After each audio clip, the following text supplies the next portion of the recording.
Is Mike ready to go? Yes, sir. Mike Lindell, nice picture on the front of your book. 14 days up, Tom. 14 days. You were up for 14 days when that picture was taken. Yeah, that's when the drug dealers did their little intervention in Minneapolis there. Yeah, see, I was told that picture on the front of your book where you look very, very sad. That was the face you made right after Dawn asked if she could have lunch with you. She asked for a job that day. I said, what? I was like, well, God, no. Nah, it all worked out. So you're off and running. The What Are the Odds? From Crack Addict to CEO, Mike Lindell's new book. You've been working on this for a long time, haven't you? Basically my whole life, about the last 8 years, nonstop, it seems like. Just when I thought it ended, something else would happen. And what do you mean something else would happen? Oh, you mean like, so basically as you write the book. I couldn't end the book. It just kept going and going and going. Finally, I said it would be finally, I just figured I better end it. I got to tell you something. That Lastman's very upset because he looked at the pictures. There was Sean Hannity. There's this guy. There's President Trump. No picture of Lastman shaking your hand. He's very upset. I'll come on down. I'm here for him. Okay. So tell me about the book. Where does the book start? It goes back. I grew up in Minnesota there, and I came from a divorced family when divorces weren't common. So I would either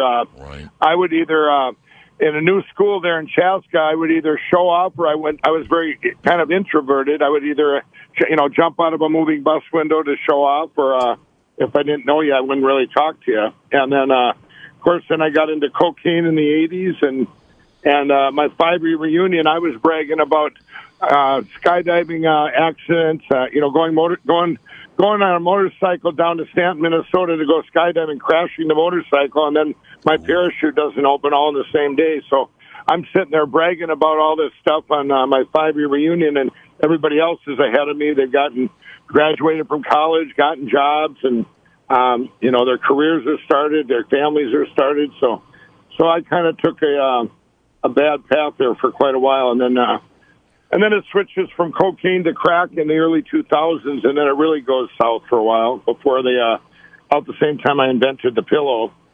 So it's there's a lot of stories in there. Like when I had to borrow money once, Tom, when I quit drugs on January 16, 2009, and then about a week later, I needed to borrow $30,000 from these guys I didn't even know, and I'm telling them, I'm gonna do shows. These guys were taking my company. I used to be a crack cocaine addict, and I'm going on, and the guy goes, well, when did you quit crack? And I said, last Thursday. That's nice. They're really nice. Four of them got up and left the room and said, for that reason, we're out. I understand it. Yeah, but there was a lot of stuff in there. Do you think it's because your parents did split up, it put a lot of pressure on you to succeed, and maybe then you got into drugs because of all the pressure on you to succeed? What do you think caused the drug problem? Well, I think it's anybody. I think now with all my studies, I mean, addiction goes back to childhood, and right. Fatherlessness is a big thing, and not having and divorce, and not having the family unit, and then trauma. I didn't have a lot of trauma other than accidents and stuff, car accidents and things like that. But yeah, I think it was huge. Especially, I was the only kid in my school from a divorced family. And, they look at you and it just didn't feel right. And I think, they did a poll in a prison, Tom, in Kansas that it said how many inmates, of the families, how many inmates where the families the couple got married, planned their kid, had their kid, and were still married to that day of the parents of the inmates that were in there. The percentage is 0. Oh, God. That's not a good percentage. That's incredible. That just shows you how much effect, taking and split families and all this stuff. And I think You go to any good faith-based treatment center, your Teen Challenge or Salvation Armies or Union Gospels, and they that's what they talk about. They talk about the family, the things that happened in your childhood and how it affects you.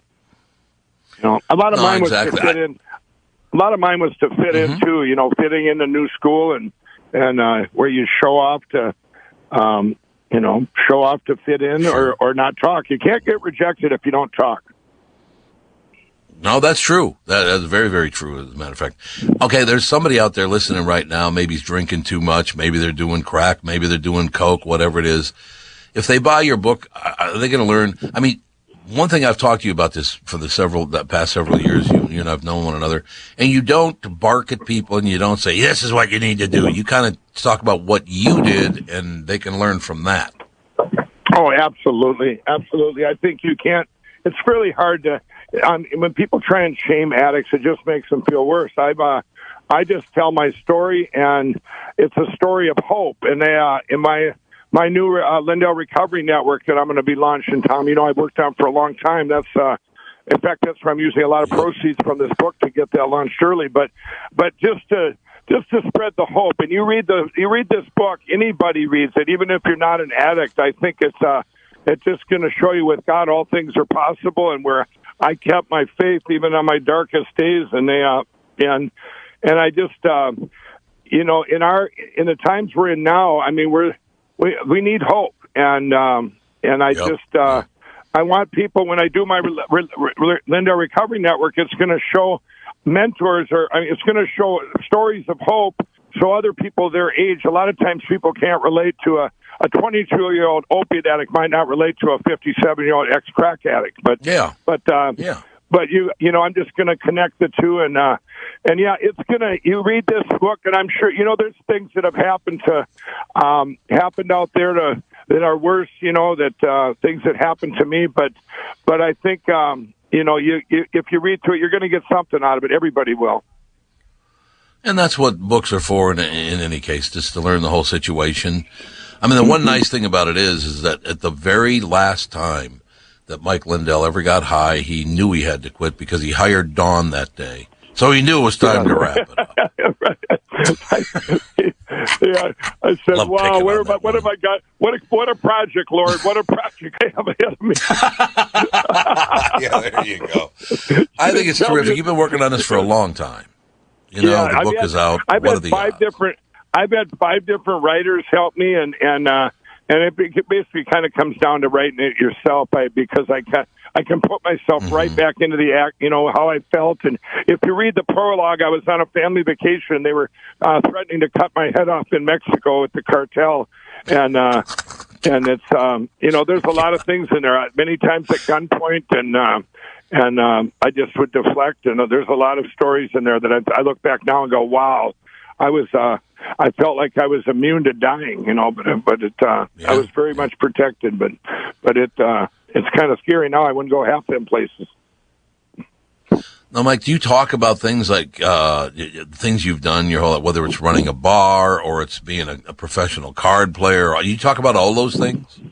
Yeah, everything. I go through everything. There's like about 6 parallel railroad tracks running through the book, from a professional card counter, owning bars in Carver County. I had one bar in Victoria for 13 years, and when I ended up selling that, I thought it was devastating at the time, and because I had so many friends there, we were like a big family. But it turned out it was one of the best things that happened to me. They every day going to work and doing cocaine all day, and there was a lot of things that happened. But I go through everything. I go through all the way back to my drive-in days at Flying Cloud Drive-In in Eden Prairie, if anybody can remember those days. Of course, I remember. I absolutely remember those days. It was a wonderful time. So the book is available now. Tom, I got to tell you the story. So there was a Cheech and Chong movie back in 1979, and I climbed the back of the movie screen at Flying Cloud Drive-In, and me and my buddy climbed up there and mooned the crowd, and my clothes fell off, and I couldn't get back up, and I was going to fall to my death, and my buddy holding my arms, and I finally got back up, and I climbed back down the rungs, and the cop showed up and and the guy goes, yeah, they work for me, and he goes, go get your clothes. I mean, that was the 1970s, you know, it was like, and, well, yeah, that's a good idea. But yeah, I don't know what people thought that day at the drive-in, but it was stuff like that, and craziness. Oh, I understand that completely. So you're off running around. Man, you spend a lot of time flying around the world helping people out or developing new things for your MyPillow business. And I always look back. The first time I ever met Mike, he flew down. I was on vacation. He flew down to Florida. We had lunch, laughed like madmen. I got back to my the place we were staying. There were about 8,000 pillows. I'm like, okay, I guess I got the hint. I got it. I had to make sure you had the right one. I go, I'm just going to bring him one of every kind. Which you did. You absolutely did. Another thing I got to tell you about Mike Lindell, what kind of guy Mike Lindell is. We moved some stuff in our vacation home. We moved from one place to another, and the movers said to me, why do you have so many MyPillows? I mean, MyPillows are great, but why do you have so many? I called Mike and I put him on the phone with the movers, and he was giving them pillows. It was unbelievable. Those guys were so excited about that. I'll never forget it. That was very cool. That's a guy from, I was just talking to a guy from TV. What's that? Oops. No, go ahead. They were just excited to talk to you because you were the guy from TV, man. They thought that was wonderful. Yeah. I enjoy giving back. I'm doing this next week here. I'm doing two huge speeches. One at Liberty College to 12,000 people, and then another one at a big Christian music festival in West Virginia this weekend. That'll be 10,000 people, and it's just I love putting the story out there of hope and spreading the good word and having. Just spreading hope. And then next week I have the Minnesota State Fair starts, and I have my 40th class reunion. So this next week is the end of the book, Tom. This is the last week. So it's kind of all coming together. I'm going to write a couple of years ago, I'm up on stage. They put me in the National Radio Hall of Fame, and I look back, and there's Ralph Basham and his lovely wife, and there's Doug Sprinthal and his lovely wife, and there's Mike Lindell sitting back there, and here we are, all these months later, and Doug Sprinthal's on the phone to say hi to you, Mike. Doug Sprinthal from Walzer Automotive Group. Dougie! I don't mean to call anybody up, but does anybody else think it's weird that two guys goes to lunch and then one guy gets back to his hotel room and it's filled with pillows? Well, that's what I'm saying. They were everywhere. It was wonderful. I don't know if you want to put that out in the open. You're fine. How are you doing, Mike? You guys I'm doing great, Doug. How are you? Oh, good. Business is really, really good this summer. We're having a blast. Yeah, this economy is amazing, isn't it? It is. It's really strong. It's a good year for 401k business, that's for sure. Right on. I think consumer. I like it. The consumer confidence is so good. I've got a lot of my employees taking chances now on their own businesses and their own inventions, and it's kind of rewarding to see that people have a lot of confidence. Well, send them over there. If they're starting new businesses, clearly they need new cars. Absolutely. Let's send them over. Well, yeah, it all works out. I just wanted you guys to say hello to one another. That was great. Thanks, Tom. Yeah. Absolutely. We could absolutely, Mike. Go ahead. No, go ahead, Tom. Yes. No, I was going to say, I want to make sure, Mike, that I know you're on the move, and if you got to get going, I understand that. But I did want you to say hello. You guys say hello because I do like the fact that pretty much all the advertisers on the morning show know one another. I really like that a lot. That's awesome. It's not some phony deal. It is great. It's great. Right. We all get along. It's wonderful. When you were up all doing right, your speech, Mike and I were standing next to each other. I think we were stretching out our backs in the back of the room and kind of making fun of you, just so you know. No, not you two. Ridiculing me? That's hard to believe. Yep. Hard to believe, man. I'm just sitting here going, wow, 25 years ago when I listened to you, Tom, or 30 years ago, I guess, I'm thinking if I'd have thought someday I'd be calling you from from an airplane in Indiana, landing on calling into KQRS, I would have said, "What are you talking about?" I know it's wonderful. It is. It's been great, Mike. All the best with the book, and we got to get together soon. I haven't seen you in a while. Yeah, absolutely. We'll get together. I get this next week done, and that's my busiest week. I think I can remember. I always say it's my busiest week ever, and then another week comes along. But Tom, I can tell any addict out there. People always say to me, "Mike, you're working so hard. You're always so busy." I said, "I'll tell you what work was. Work was being an addict. This is fun." Yeah, no, you're absolutely, and that's, I really like that attitude. So we'll get, maybe we'll even let Dawn come to dinner with us. We'll go out to dinner. Maybe we'll let her come. Maybe. Okay. All right, Tom. Thanks you. God bless you all. See ya. Yep. Bye. God bless you too, Mike. Mike Lindell, ladies and gentlemen, my pal, he's got his new book is out right now. A very, very interesting story.